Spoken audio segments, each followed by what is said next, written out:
Welcome to the Gruber Company's Artificial Future Podcast. I'm Pete Gruber.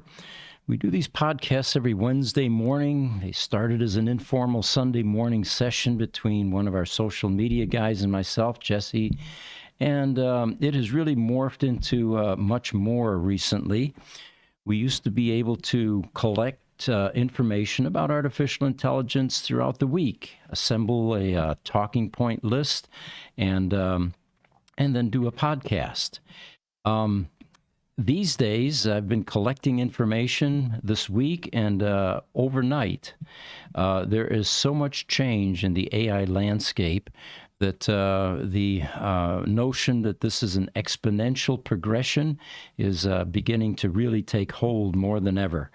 We've got a number of news or new breaking items that came in just last night, actually, and we had to rearrange our list of talking points to accommodate all of these new things that are just being released within the last 24 hours. So that might be a great place to start. Instagram, if you're seeing a green screen, we have on our other platforms, Facebook, Twitter, LinkedIn, YouTube, definitely, a full section showing what's on the green screen, and we're going to be posting images. So until we solve our Instagram green screen problem, it's a streaming problem, feel free to join those other platforms and you can get the full experience. Also, any questions, feel free to ask them. Let us know where you're coming in from. It looks like Seth Love is joining us. He says, nice background picture. Thanks for prompting me to go into that next section. We actually ended up changing the background picture because of the breaking news items. And this particular background, of course, comes from AI. It's from DALL-E, which is now part of ChatGPT. And the prompt was, a futuristic scene showcasing the Tesla Optimus robots, artificial intelligence producing full commercials, and newly released AI anchors. Today's topics are going to be varied, but we thought we would start with some YouTube enhancements that just got released. They have added 5 new elements or 5 new AI features to YouTube. One of them is comment summaries. So you know how some of these influencers get literally tens of thousands of comments, and everyone knows that they really can't go through no matter how large their support staff is, so a lot of the information is lost. Well, now AI is going to help with that. It's going to provide comment summaries by organizing comments according to topics. So if you want to extract a certain type of response, it will now do a synopsis or an abbreviated version for you. It is also available on long-form videos, and it allows users to read and understand comments more easily. So both the creator of the video and the viewer can now avail themselves of this type of AI assistance with the comments. The second one that they're proud of is AI Video Creator. By typing in a simple prompt, you can create videos now in seconds. Well, we're fully aware of that. The amount of work that goes into creating a video is a lot of behind-the-scenes activity. And now AI is stepping up to the plate. What Jesse's showing here is a panda drinking coffee, and AI is generating. Tell us about it. What are you seeing over there? Yeah, I mean, it's pretty revolutionary stuff. I didn't know they were even working on this kind of stuff yet. Mm-hmm. But basically, it's simple text prompt, and it generates a video. I think all this stuff is still in beta, so we'll have to see if we can get access to it. Maybe we can do a little deeper dive. Mm-hmm. Also, as part of this AI Video Creator feature that they've now added, this new Shorts feature allows you to create incredible images and videos with the help of AI. And then the third component under this second Video Creator option that they've added, the possibilities, they say, are limitless. The AI allows you to take your creations anywhere you desire. Then the third one that they've added to YouTube is a new YouTube chatbot. So you can now engage in conversations with AI. Ask and receive answers instantly.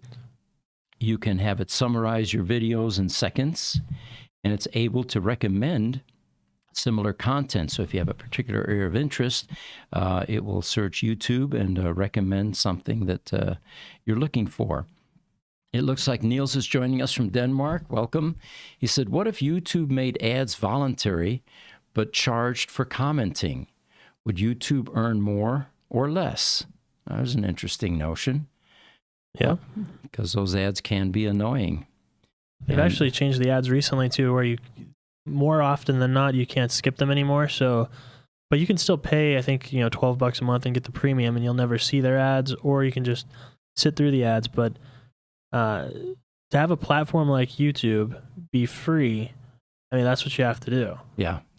And you're right. I did notice that instead of saying skip ad, it would now say your video or this ad ends in 12 seconds, and you don't have the option to skip it or skip it. Yeah.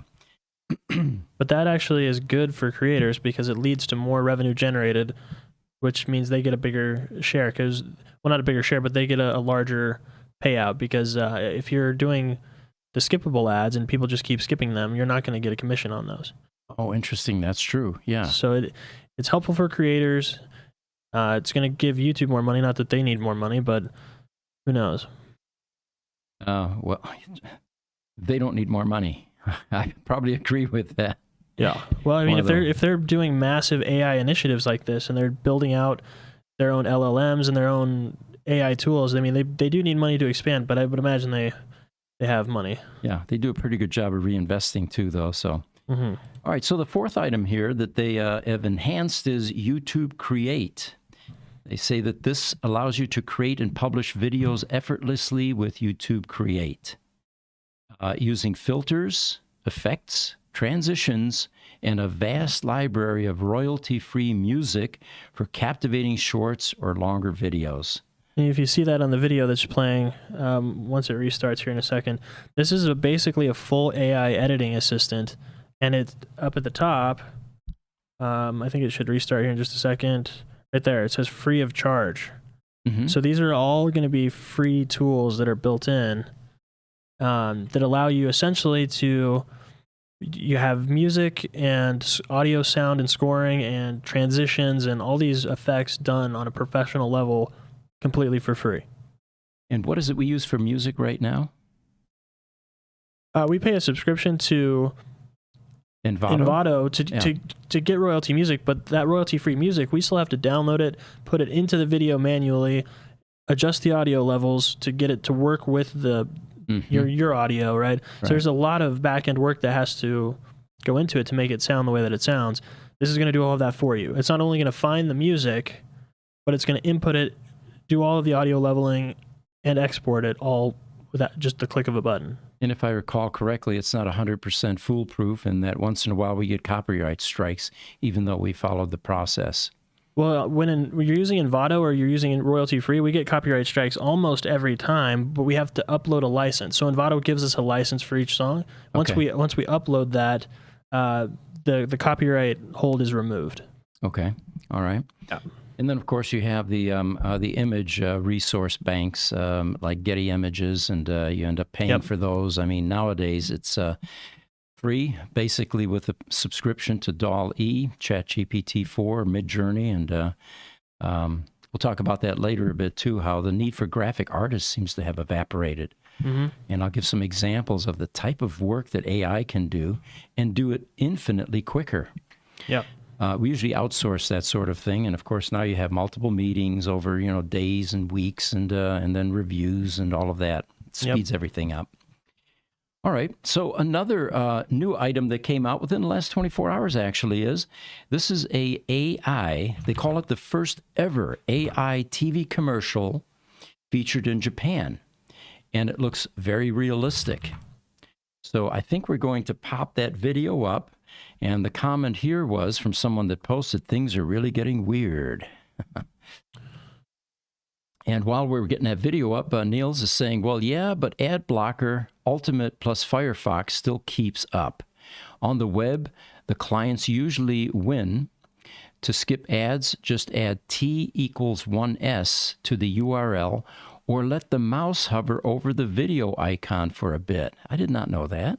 Yeah, I mean, I think this is going to come down to a preference thing too, though, because quite frankly, especially with how I've been searching the internet lately about AI, for example, a lot of the ads that I get are tailored to AI. So I've learned things from I'll see an ad. They're curated to your interest. Yeah, I'll see an ad for a new AI tool that I hadn't heard of. So I'm actually voluntarily watching ads more and more as the ad systems get better, as the AI improves for determining what I like. Yeah, and again, it reinforces that AI is smart. Yeah. All right, here we go. All right. Japanese commercial. This is the first all AI generated commercial that we've seen. You know, the things I look for are, it's like the Turing test. Which are real people and which are AI generated. And up until this last 24 hours, and we've got some more to show you, by the way, it was, for me at least, it was easy to tell which was AI generated. Mm-hmm. And as we've said, AI is improving exponentially at this point. I kept looking at this and another video to see if I can tell. And you know what? I couldn't. The other video that we're going to show later is a news, Channel 1, actually. The news anchors. Yes, it's an AI news channel. And you have your AI talking heads, and then you have real people we're familiar with, like Zelensky, for example. Yeah. And you see them both talking, and the differences are indistinguishable now. And that was just, in a short period of time. But I mean, look at that right there, that freeze frame. Yeah. It just looks like a real person. It does. I mean, look at the lighting, look at the shadows. Look at the hair. Look at yeah. The strands of hair. And then the eyes. That was the other thing that I used to look for. The eyes just never looked human, totally human.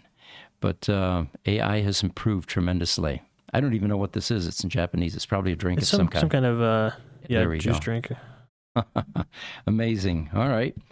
So Tesla just introduced the Optimus Gen 2 robot. And some of you may have already seen the video. It was released, I think, last night. And what they say is, amongst the insanely smooth movement and sleek demo, the new Optimus has 30% walk speed boost and a whole lot more. Remember, they were kind of walking mechanically, and they weren't quite jogging or running yet, but even the walk, you could tell the gait was calculated, slow, and, in order to have the thing not tip over, basically. Well, this latest video, are we going to be able to pop that up, by the way? Okay, cool.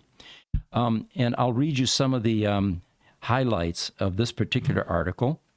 There we go. So this is the Gen 1 robot, if you remember. Mm-hmm.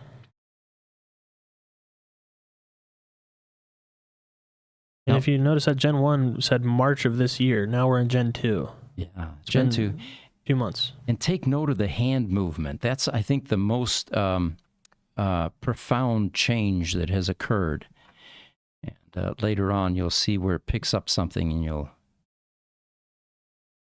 I think Jesse's first comment here was, my God, that looks like a human hand in motion. Yeah, the neck, the head, the hands, far beyond anything anyone else has, and far beyond. I mean, this is even well beyond Boston Dynamics, which they've been specializing in robots for 15 years or however long they've been doing it. Oh, it's going to do a squat. There we go. Can you see one of these things at the gym outperforming you in every category? At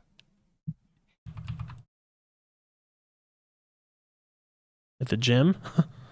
Lifting weights? Yeah. They could do that at Gen 1. I'm not a gym guy.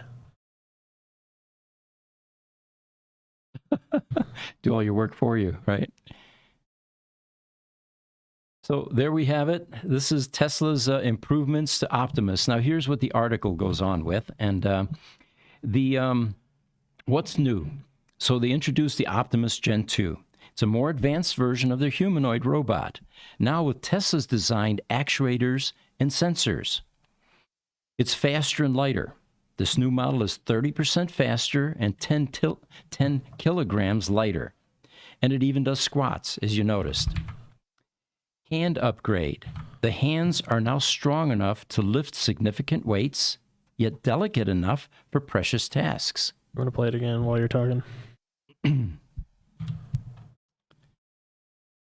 Oh, we missed this part. The dance party at the end. I mean, and this is, I've verified, that several people have verified with people at Tesla. Yeah. It's not CGI. The video is not sped up. This is actually the movement, which is just, it's such a significant jump from Gen 1 in March to now. Yeah. I don't know how, it's crazy. How they've improved it to this level. Yeah, if you remember, the first robot that Elon had come out during one of the investor days was a human cloaked in a costume.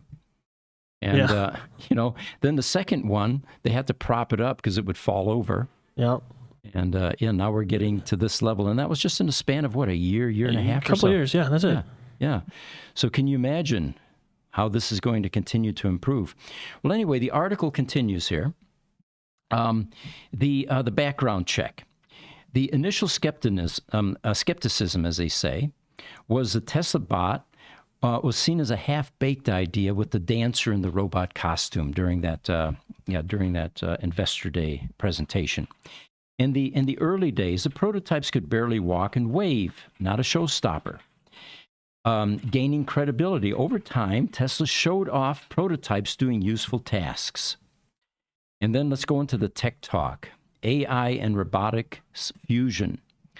Tesla's expertise in AI, batteries, and electric motors fuels this innovation. Now, this is a very important concept because you have to remember that, Tesla, although starting very humble and small, currently numbers over 100,000 employees, some of which are engaged in this kind of technology. And, of course, they're able to borrow best practices from some of their other technical activities like the full self-driving, the cars, and the most recent dive into full self-driving, instead of using code-based rules, observing movement or driving habits from successful drivers. It almost indicates to me that these hand movements are much more about neural network type, insertion rather than code-based type of movements. And of course, this is a company that is well poised to continue to develop robots. Autonomous learning. They say Optimus is trained with neural nets and end-to-end tasks like sorting objects. Future plans. In-house use. Tesla aims to employ Optimus in their manufacturing operations soon. Yep, and that's TikTok. Two Shades of Gary just asked that. Will Tesla use these to build cars? Mm-hmm. The answer is yes. There's your answer. Niels chiming in. He says, key is voluntary. There could be an ad button that shows wares that have to do with the video content. That's a whole different way to do it.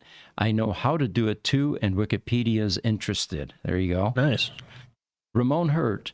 The head movement is cool. Yeah, it was kind of deliberate, a little bit clunky. But, what we just saw, that in 3 months, this is going to be like these commercials that we're now seeing, where it's going to be indistinguishable. Well, watch the beginning part again, because the neck movement is not clunky. Okay. Watch when it starts moving its neck as it's looking around the room. Just pay attention to the neck here when it first shows the Gen 2. Okay. They've done some significant upgrades to the neck as well.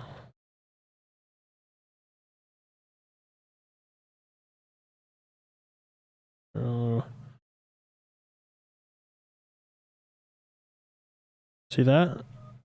Yes. See that? Look at that. Look at the full range of motion of that. It's not clunky at all. It's smooth, completely smooth, looking around the room.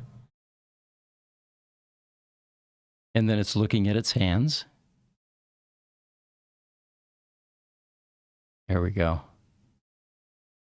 That's the part I think that's going to improve tremendously. Yeah, if you read Read Neil's comment up there.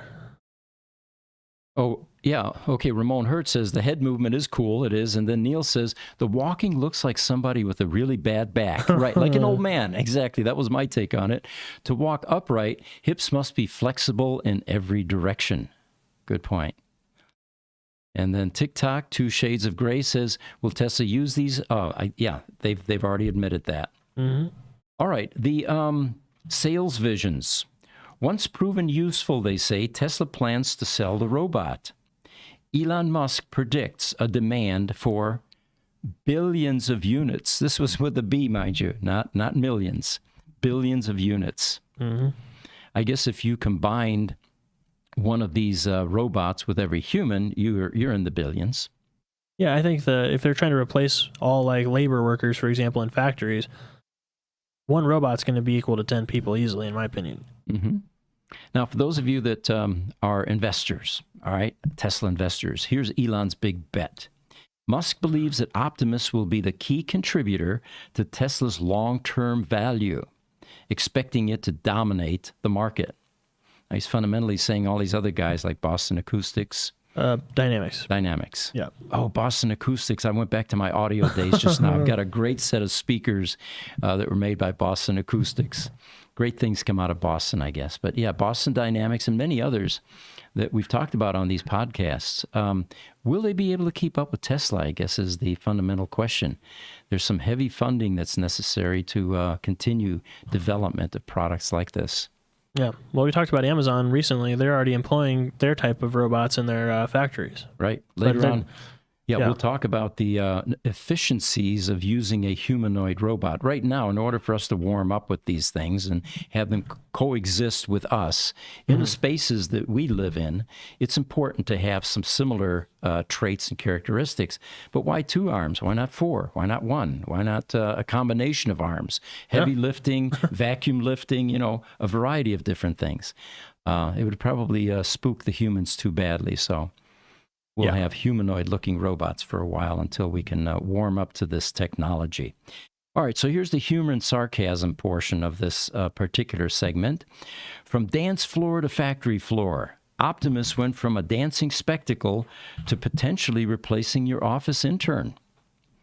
Musk's confidence. Elon Musk, in typical fashion, is not just optimistic, but optimustic about his robot army. And then finally, a robot in every home? ? Musk's sales forecast sounds like he's planning for a robot in every home and maybe even one for the dog. Niles is chiming in. Nils, did it again? Niels, yes. I'm going to put a big sign up there eventually. And humans bop up and down when walking. This takes power for the robot, so maybe they want to save on that. Yeah, good point. Ramon Hurt, Boston Dynamics robots are much larger. I'm amazed that Optimus moves so well and is so compact.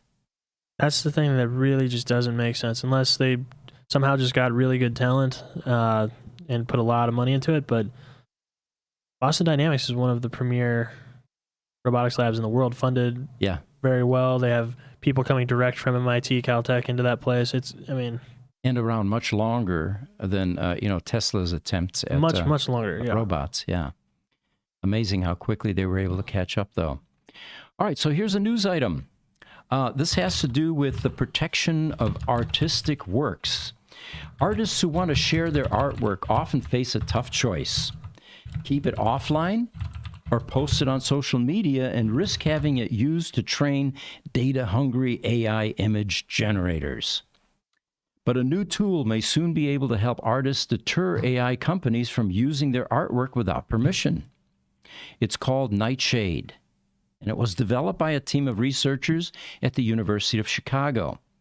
It works, now get this, it works by poisoning an artist's creation by subtly changing the pixels of an image so that AI models aren't able to accurately determine what the image is depicting, according to MIT Tech Review. Now, while the human eye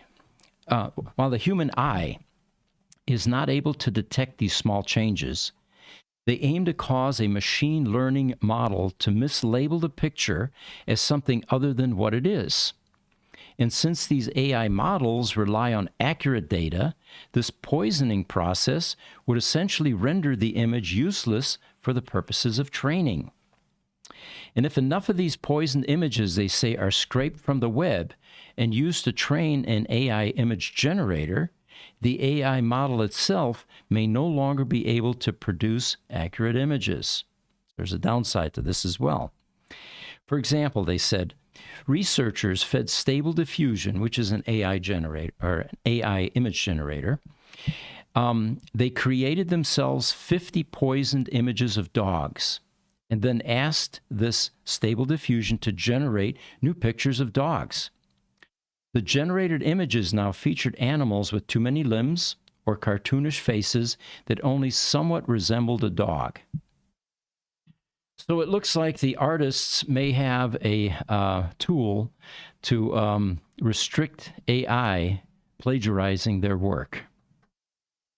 All right, we've got an image here we can pop up, Jesse. It is called, probably underwater. Let me get back to it. Remove water. All right. They're now using AI to clear up images underwater. The one on the left, of course, is what you would see when you're scuba diving or snorkeling, for that matter. And typically, things are blurry and not quite visible. What AI is able to do, and this is a boon for marine biologists to archaeologists, is to render it back to true colors. And there's an algorithm, apparently, that they've developed that understands what water conditions are doing to the light. And by working backwards, it reverses those conditions. The end result is if the water was never there. And there are more before and after images, by the way. And I think our image gives you the link at the bottom. No, it does not. All right. Any of you interested? freethink.com/hard-tech underwater photography / again. And then you can see some other examples of this. All right. Brooklyn Staten from TikTok says, what's the story with the sunglasses? That is a very popular question that comes through continuously in any Gruber video productions or podcast. And we're not willing to tell yet. There's a coolness factor. There was another viewer that popped up the other day. No, actually, it was AI. You remember when we posted a picture? It was a thumbnail with us in our sunglasses, and the description from AI said that it has a casual, laid-back vibe with the sunglasses. Oh, yeah. Mm-hmm. But there is a video that will eventually be released that will tell all. It will be an expose, and the purpose and reason behind these sunglasses will be revealed. And it will be a combination of things. But in the meantime, just consider us like a Blues Brothers movie or rock stars who often wear sunglasses, or even movie stars for that matter. Seth Love says, the processing power, I feel, is the main key for all AI and robotics. You know, it is amazing when you think about it, the amount of computing that is necessary to have an Optimus actually maneuver, walk, and go through all of its functions. The degree of miniaturization in computers, of course, is what is responsible for the ability to do that. Neil says, Boston Dynamics is owned by Hyundai, the Koreans. Oh, I did not know that. Very cool. Yeah. They bought it a few years ago. It was owned by Google for a lot of years, too. All right, we've got a picture to pop up here. Cyborg is what it's called. What you're about to see is a gentleman called Neil Harbison. And he is, according to this article, the world's first official cyborg, first recognized cyborg. He has an antenna implanted in the back of his skull. This antenna was implanted in 2004 and dubbed as the iBorg, and it's considered part of his skeleton. It also appears now in his official UK passport photograph.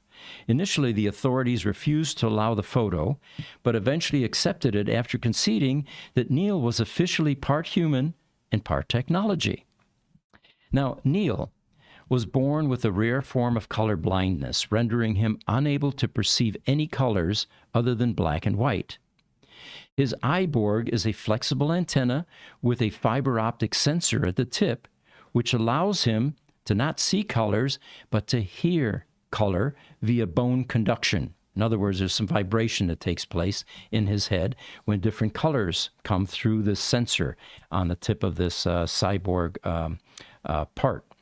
And it converts light waves into sound waves and transmits them as audible vibrations into his skull.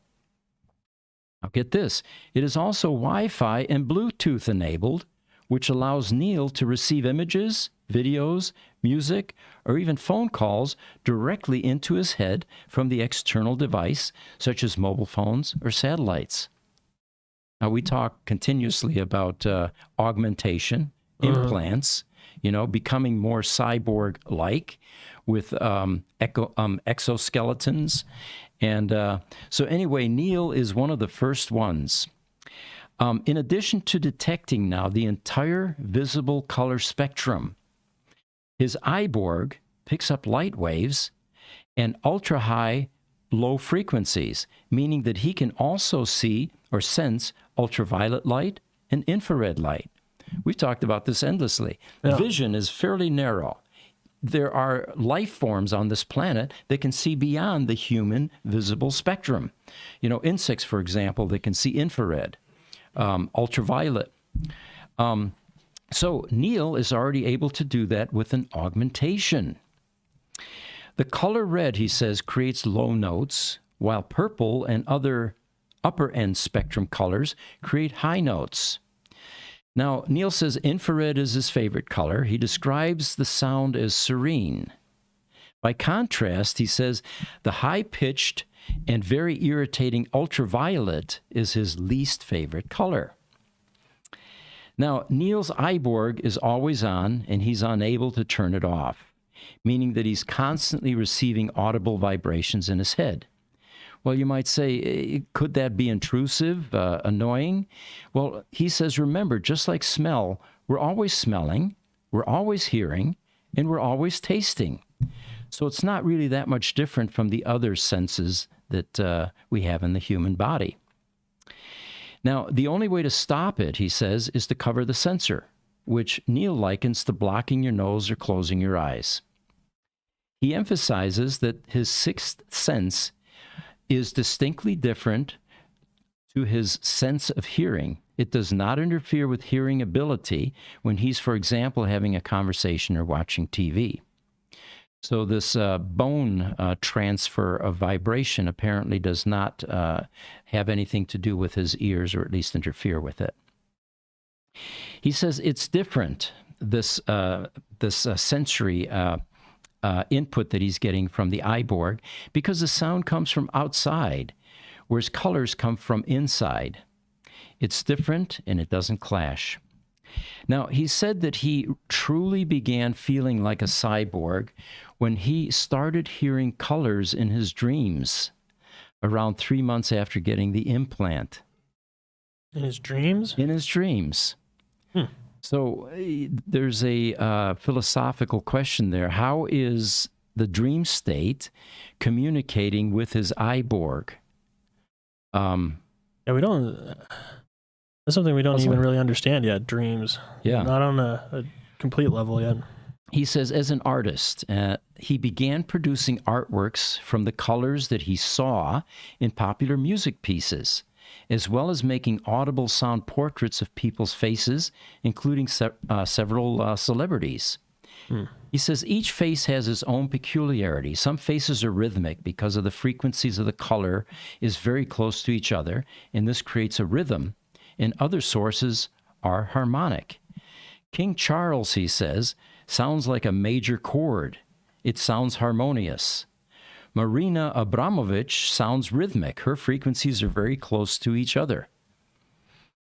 Al Pacino has infrared, and this is one unusual thing that he sensed. Judi Dench has silent hair. Anyway, it's just fascinating, I think, as a pioneer, as we get these augmentations, the things that that's going to reveal. And, of course, some of it will be personalized experiences and interpretations. But it's going to open up a whole new world for sure. He also says that he uses his iBorg to solve a Rubik's Cube. Now, remember, Neil is colorblind. He can't see the colors on a Rubik's Cube. He says, I'm slow, but I can do it through sound. Each face has a different note, so it's a musical cube. So picture this, instead of a visual Rubik's Cube, he's actually hearing notes on each of the little squares. And that allows him to complete a Rubik's Cube process. That's crazy.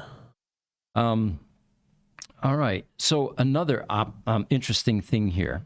Neil's iBorg isn't his only technological implant.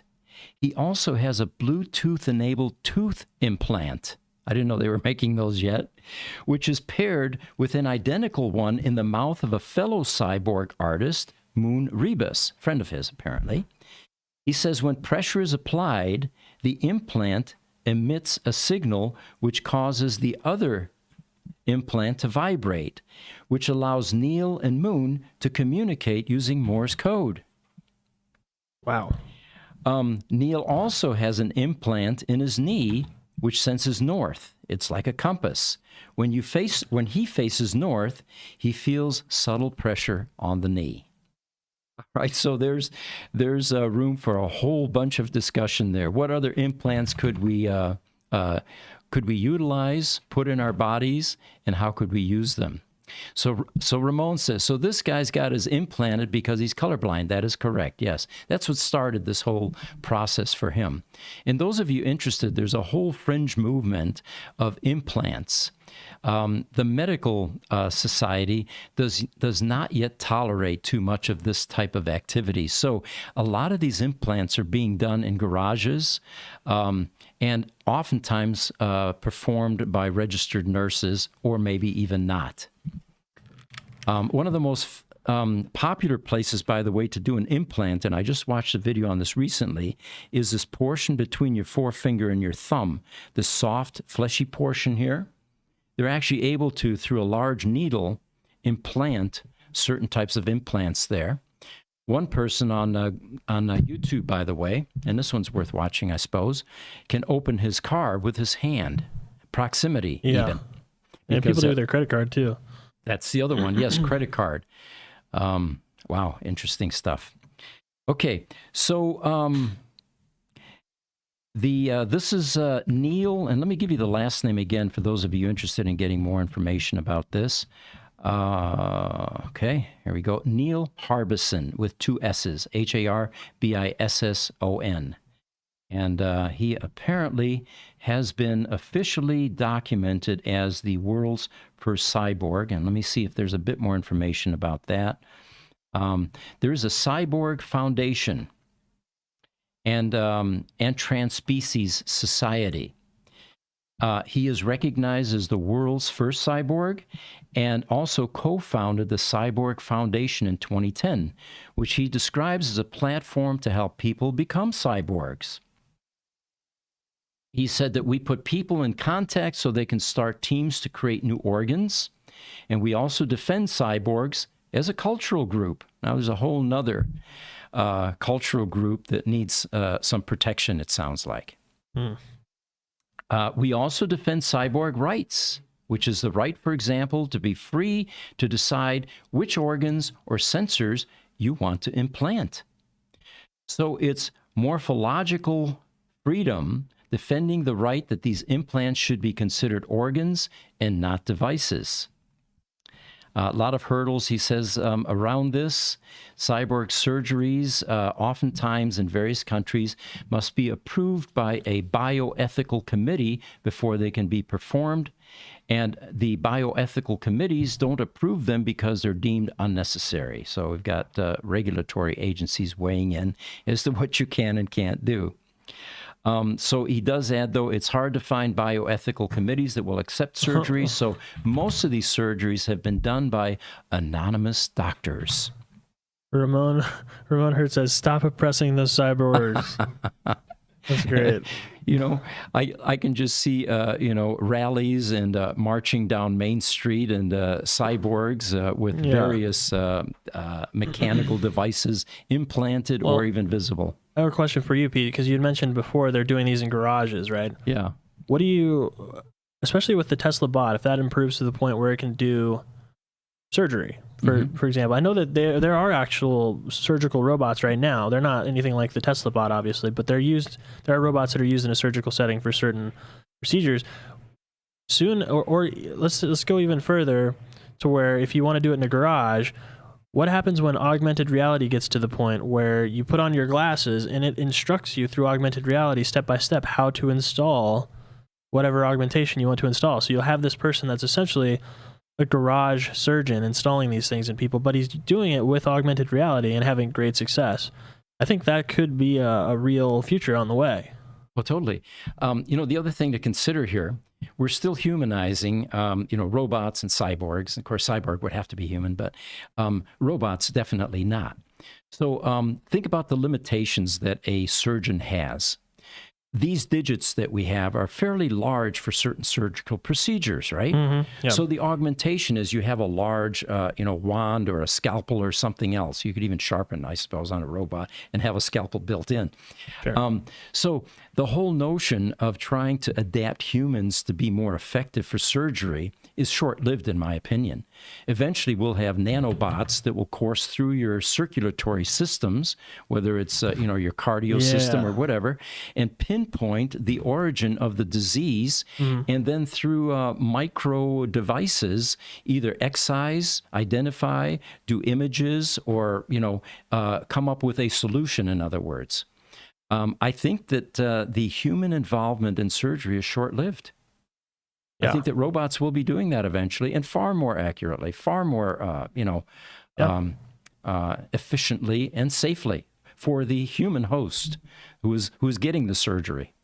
Yeah, having a swarm of bots inside you doesn't sound great, but if it keeps you perfectly healthy, I mean, identifies the source of the cancer and where it may have migrated. Oh, there are some obvious benefits. And I'll go on record again. I will be a implant candidate. I'm looking forward to having a device implanted in my body that gives me external information about what's going on inside. What are my salt levels, sugar levels, blood pressure, which a lot of which we already have if you think about it. But having something inside the body would definitely be more revealing. Pair that with an AI chef who knows exactly what you need at your dinner time, and it makes you a meal that has all of the different things that you need to get all your levels right. Oh, you nailed it. You nailed it. We're talking future now.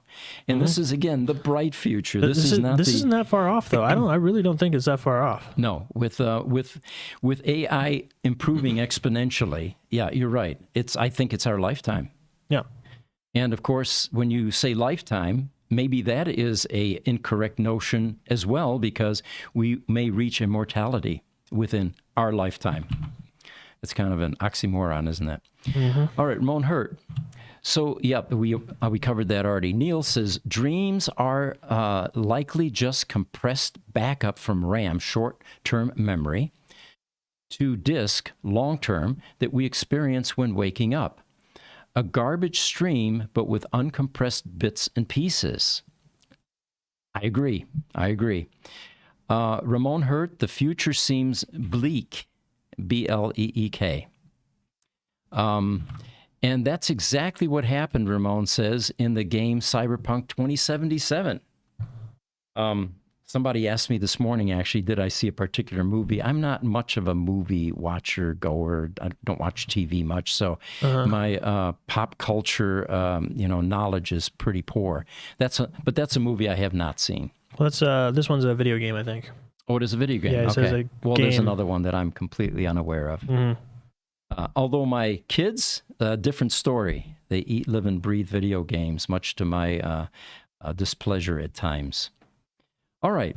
So robotic suits. Let's bring up Exo-Skeleton -2. Here's where I asked. Oh, wait a minute. We've got. Okay, Neil's just chimed in. He says, dreams are fast, too. A guy experienced the French Revolution until he ended at the guillotine. He woke up because the picture at his bed fell down and hit him in the head. Okay. A little humor inserted there. Thank you, Niels.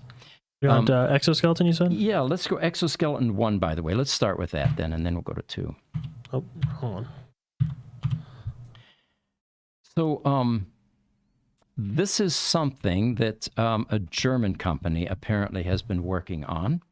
And what we're seeing here is the Amazon warehouse-style robots. But there's a German company called German Bionic. There we go. And they make robotic suits that supercharge human workers. Specialized suits powered by AI to boost human strength, essentially. Part human, but part robot in all business. This new wearable robotic suit, they say, can boost human strength. It's powered by AI, and it takes human augmentation to brand new levels. What robot? German Bionic announced an exoskeleton called C-Ray X with a plethora of features, which includes assisted walking. Now, get this. We're talking about people in wheelchairs, paraplegics, for example, with an exoskeleton that can now begin to maneuver. Waterproofing and an updated energy management system are some of the features that were listed in this article. This AI-based system can send alerts to users regarding ergonomics and safety.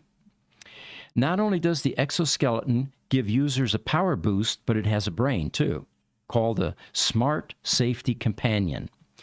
It is an AI-based system that can send alerts to users regarding safety issues in the workplace or things going on around them. This company, German Bionic, actually has been providing back support for heavy lifters for some time. And employees like BMW and IKEA have been wearing earlier versions of C-Ray X. But the new version has assisted walking supports in 2 body regions, and it adds 66 pounds of lifting power. Now that makes sense. In a warehouse, doing lifting all day long takes a real toll on backs. And as people age that are in those types of professions, they don't usually bode well in terms of going into advanced age without some form of pain or without some limitations. So they say that this exoskeleton works by gently pushing the legs forward when the loads need to be moved from and to. It thereby helps reduce premature exhaustion and preserve energy levels of workers conducting tasks involving both lifting and walking. In 2022, they said that users will be able to subscribe to use the exoskeletons for a mere $4.99 per month. Well, it's 2022, so it must be available now. That's $499 per month.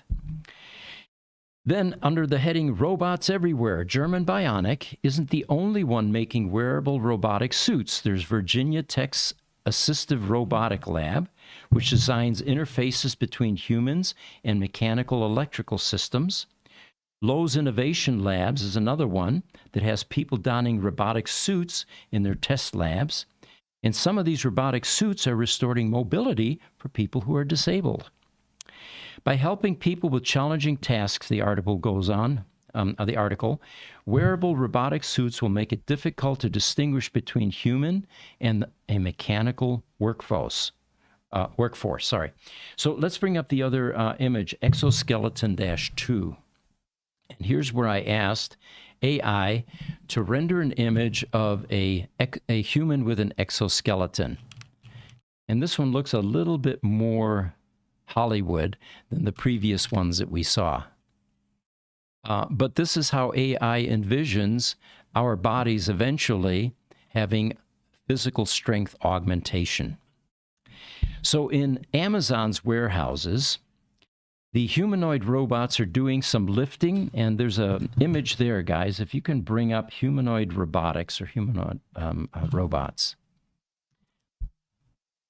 The question, though, remains, is the human force the ideal shape for the task? Well, the one on the left is more of a humanoid shape.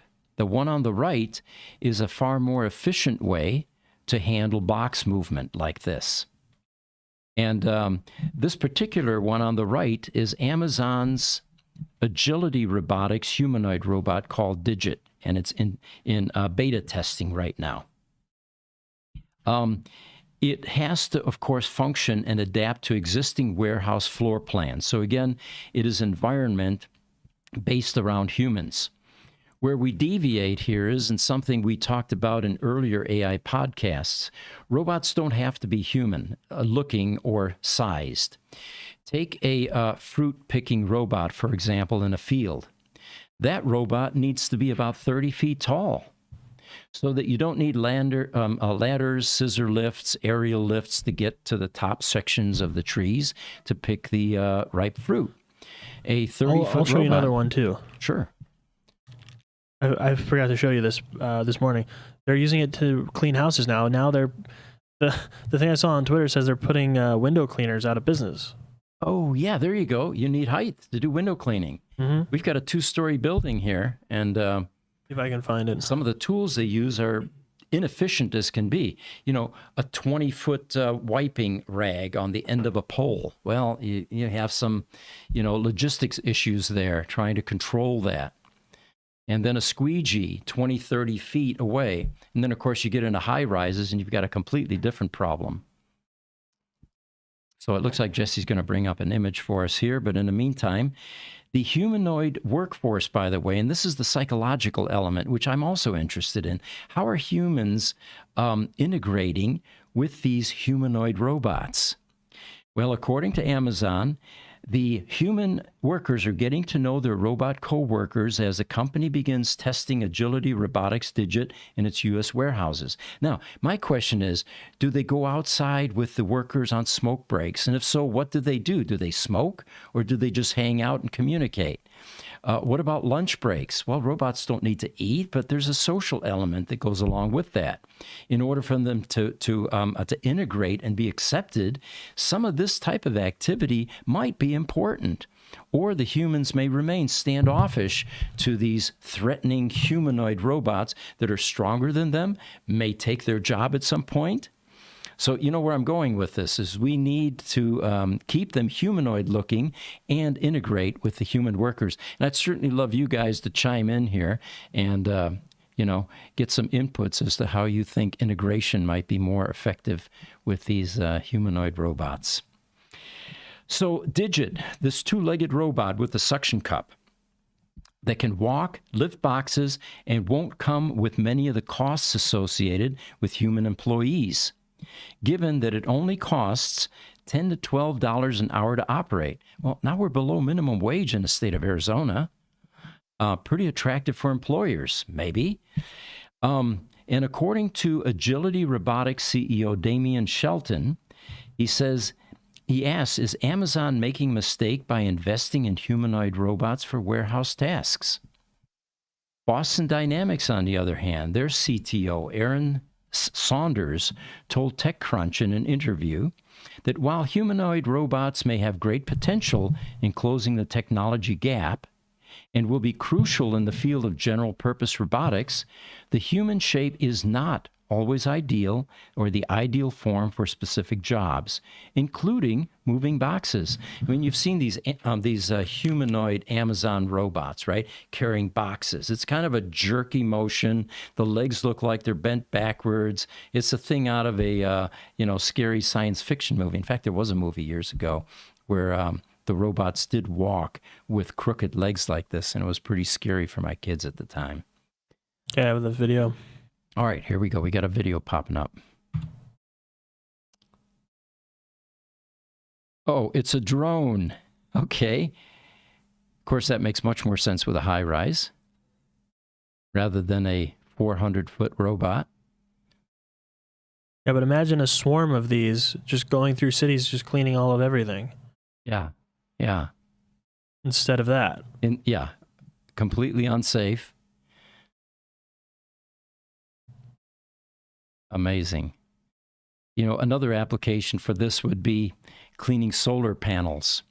Some of these large solar farms, dust really degrades the output of these types of, plants, power plants. And these drone robots would be ideal for something like that. Yep, and all you need is a few dozen of these powered by AI, and they would be able to go through an entire downtown city over the course of a week. And yeah. Fighting fire just occurred to me as well. Yeah. I mean, you just had an example of something like that.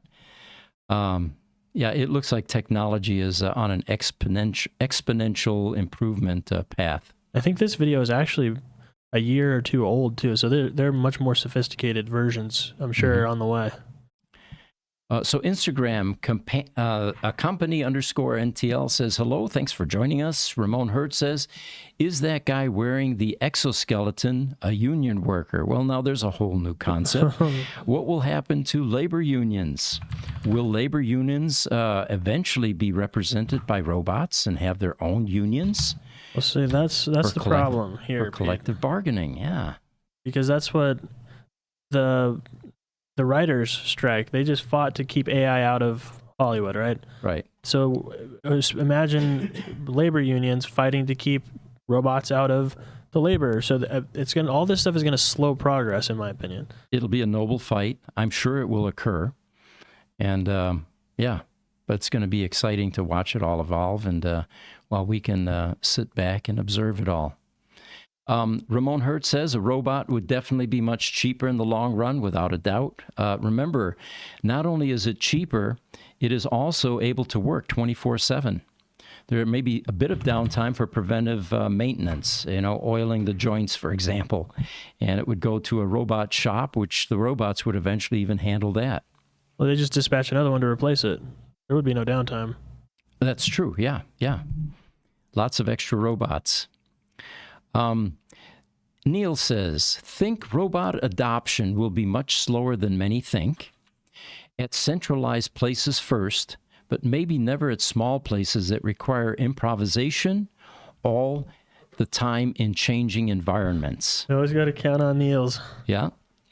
Well, that's, and of course, being able to afford anything like this. Amazon, clearly has a funded path to convert to robotics, but small business, it's going to be a tough migration. Niels also mentions that drones are good for crime and emergencies. No thief can escape. Good point. And then Van Goatwagon, hey, thanks for joining us. He says, window cleaner, a special breed. They don't squeegee. What's up with that? Yeah, maybe the video didn't complete. All it showed was a wash down. Although yeah. They could have used that ionic water like the car dealers do. Yeah, they could use something that doesn't leave streaks or something. Yeah. All right. So, again, getting back to is the human-looking robot the most efficient way to provide that level of augmentation? And a number of people chiming in here are saying that no, it is not, but it's definitely more psychologically advantageous because we're able to integrate and allow these things to begin to infiltrate. The Digit design, by the way, is an upright bipedal design which allows it to integrate flawlessly into existing infrastructure at Amazon. And no building permits, they say, power drops, or floor plan changes are required. All right. We've got some other quotes here that we can go into. And let me see, there was one other news item that I wanted to cover. Perplexity AI. We might as well cover a lot of these because next week there will be so much new stuff we won't be able to get to it. Perplexity AI unveils an online large language model that could dethrone Google search. It was actually founded by some former Google AI researchers, a number of them, and its claim to fame is that it will be able to provide up-to-date information with conversational AI chatbot style interface. So in other words, Google's going to talk to you now. You can have a conversation with it. You can talk to it, ask it questions. You can judge its outputs. You can teach it things. So quite a bit different than what we're getting now. And of course, I can't imagine Google's going to sit by and let someone take over that market. So yeah. There actually are some Google enhancements as well, which are later on in this podcast. So let's get to that then. Bear with me a second here. All right. I'm going to give you some examples of how we are utilizing AI in our business. And by the way, we're a small company. The combined revenue is about $30 million a year. We've got 4 operating divisions, 2 call centers, sales call centers, but enough staff to actually find AI augmentation advantageous. The challenge, of course, is how to integrate. Some of the early examples of that are, we were looking at an Humanoid video response the other day, and it was on the Lucid delisting. And the thumbnail we used was a thumbnail of myself and my co-presenter, Mark Schaffner, with a big smile on our faces. Well, that was probably a holdover from another podcast we did where glee and happiness was appropriate. In this case, it was not, and he pointed that out, and he says, I would never subscribe to somebody that finds the delisting of a major EV company humorous. So what we did was we used AI to create a response.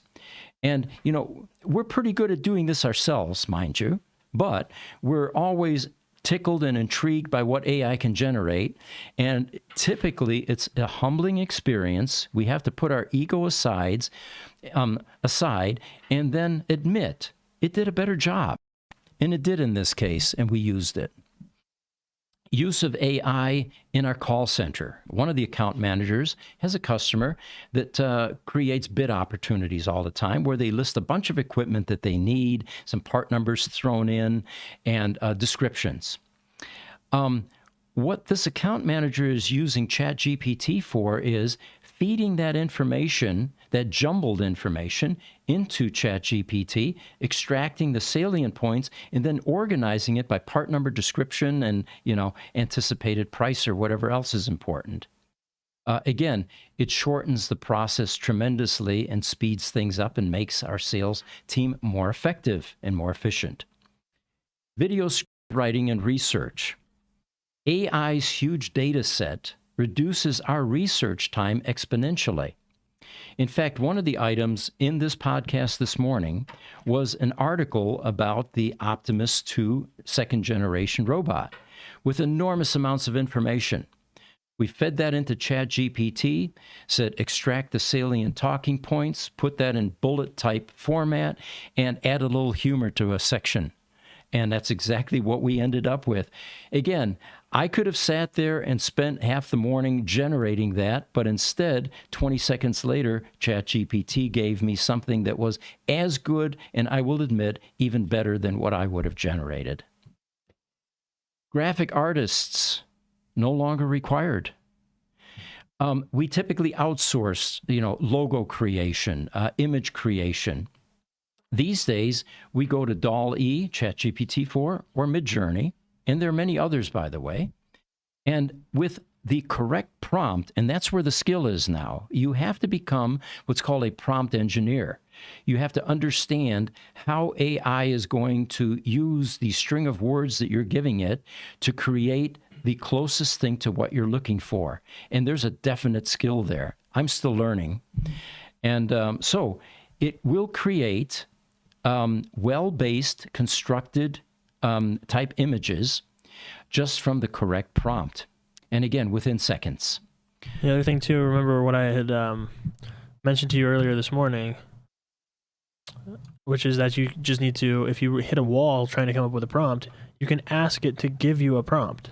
Right? Just give it a couple of the elements that you're trying to put into a prompt and say, hey, can you give me a good prompt for this? And then have it prompt itself. Precisely. It helps you write the prompt that it will understand better to render what you want. Yep. And we use that this morning as well. Another brand new news item, breaking news, the merger of OpenAI and Axel Springer. Yep. A bit of German in here, and I can certainly help with that. But Jesse, what was your take on this merger? Yeah, well, hold on one second. I'm trying to get the... So in other words, what will this do for OpenAI merging with a news organization or a media organization? Well, what was happening essentially a few months ago, if you remember, ChatGPT back toward the beginning of, the springtime, they had access to the internet, and they were getting around paywalls for all the news organizations, right? Mm-hmm. And that was a massive issue, so they had to shut that down and figure out a way to kind of put up a wall against that so they didn't get hit with copyright problems from all these news organizations. Well, this German company is a media conglomerate that owns a bunch of media outlets like Politico and a couple of other ones. I don't remember right offhand, but it owns some of the major news organizations. So now those are going to be integrated into ChatGPT. So it's going to have those back.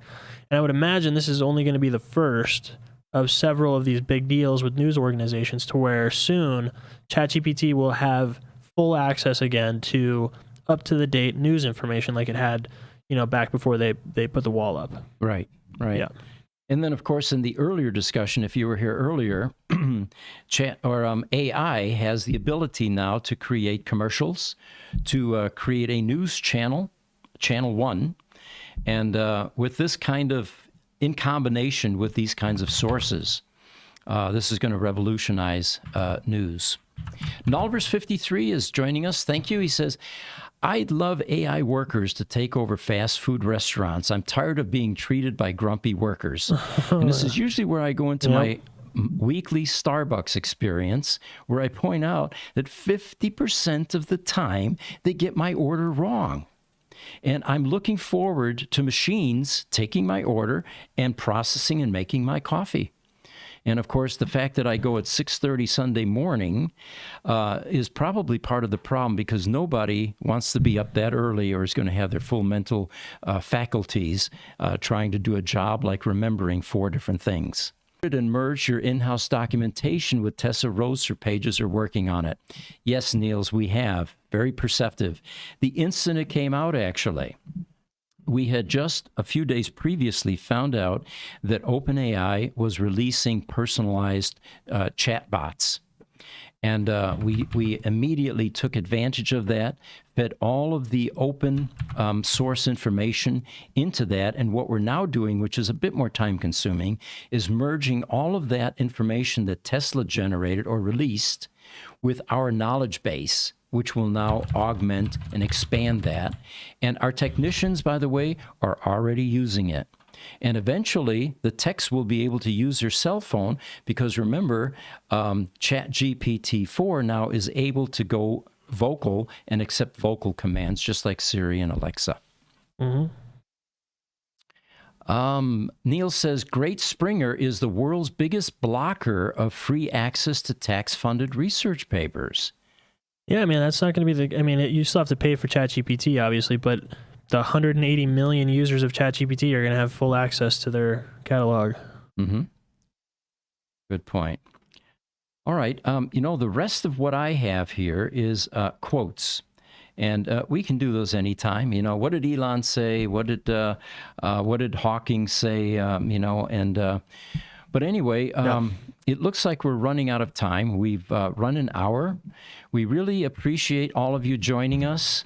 We're really excited about AI because it is evolving so rapidly that there's a new exciting twist and turn around every corner. And for those of you that like high tech, this is like a smorgasbord of new advances and technologies.